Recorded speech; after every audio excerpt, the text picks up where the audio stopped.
You're listening to America First with Sebastian Gorka, former strategist to President Donald J. Trump.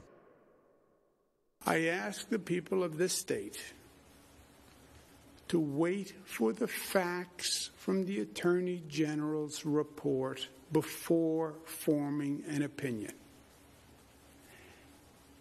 Get the facts, please, before forming an opinion. And the Attorney General is doing that review. I will fully cooperate with it, and then you will have the facts. And make a decision when you know the facts. Sometimes I request music, but most of the time Shad just chooses it, and that was a very nicely made choice there.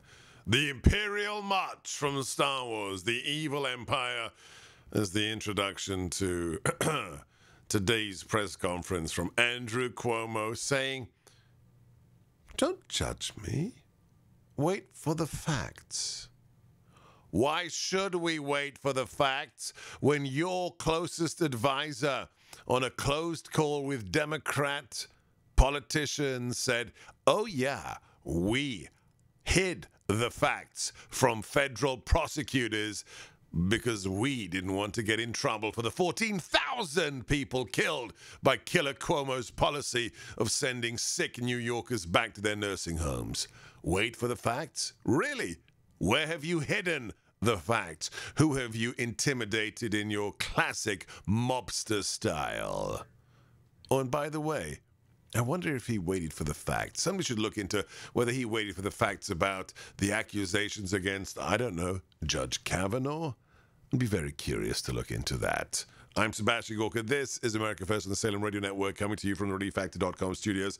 Okay, let's talk about January the 6th. We have truly insane things happening on Capitol Hill. I'll give you chapter and verse on that in a second. But let's listen to the man who took Kamala Harris's Senate seat in California, Senator Alex Padilla, on his understanding, and it is a rather strange understanding of what happened on that infamous day. Let's start with video cut 8. Senator Alex Padilla, play cut.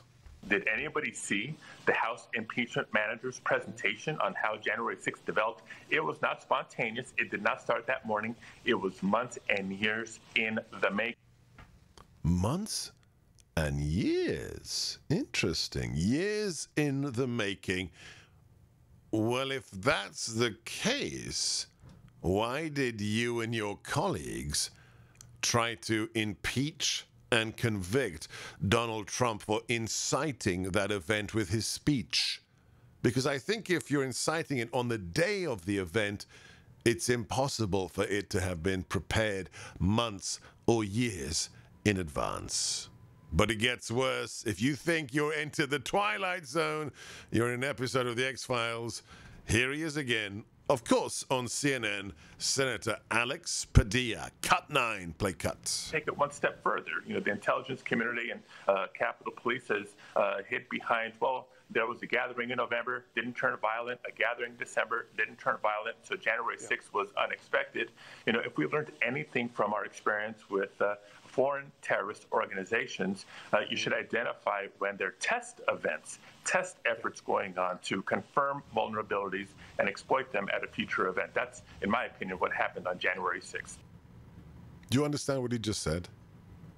He said if you went to a MAGA rally, I spoke at 2 of those MAGA rallies. If you went to one of those peaceful rallies in Washington, D.C., you are a terrorist on a trial run for the assault on January 6th. That's what he's doing.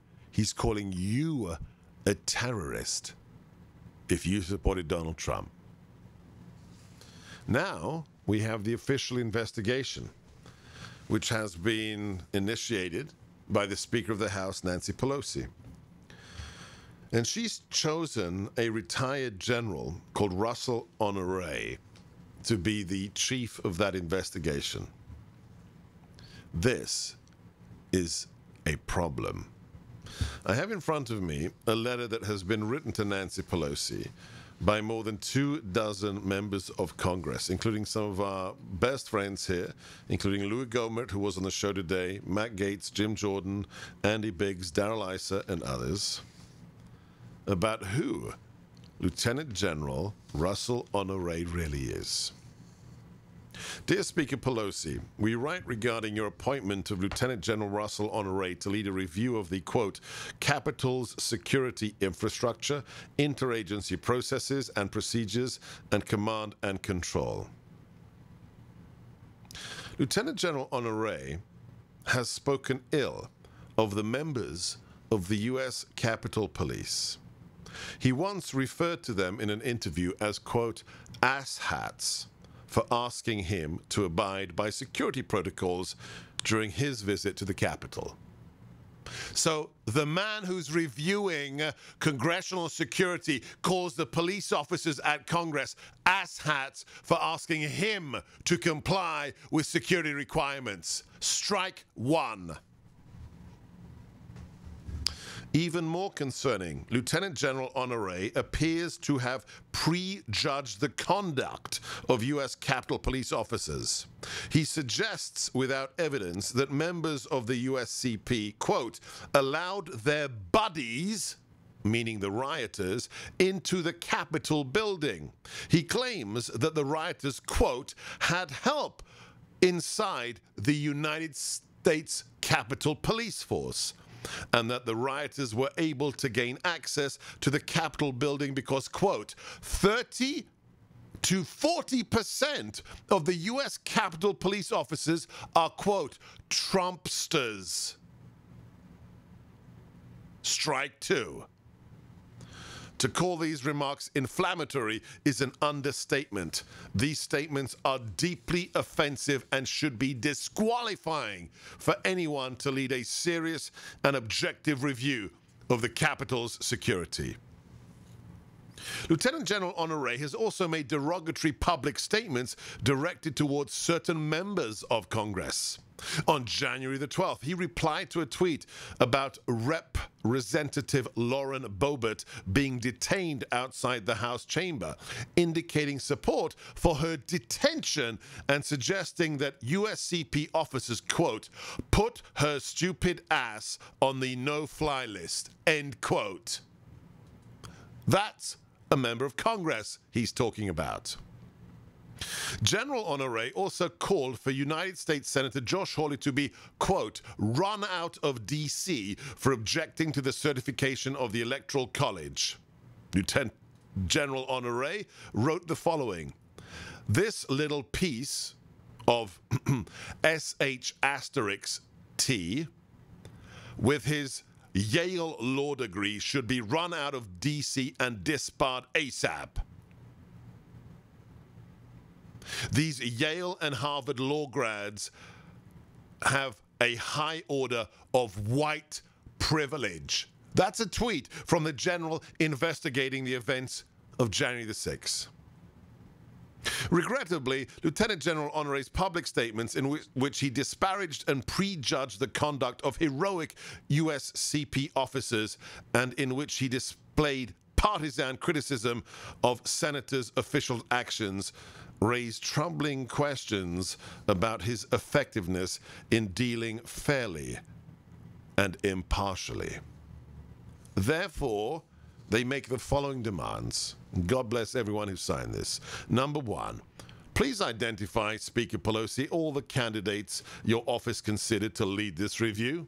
Number two, please explain whether the Speaker's office was aware of the General's inflammatory statements about the United States Capitol Police and members of Congress. Explain whether your office asked, directed, or suggested that General Honore delete information from his Twitter accounts prior to your appointment of him. And lastly, please make public copies of any communications between your office and General Honore's, including the agreement to lead the review, the scope of the review, and any financial considerations of the review.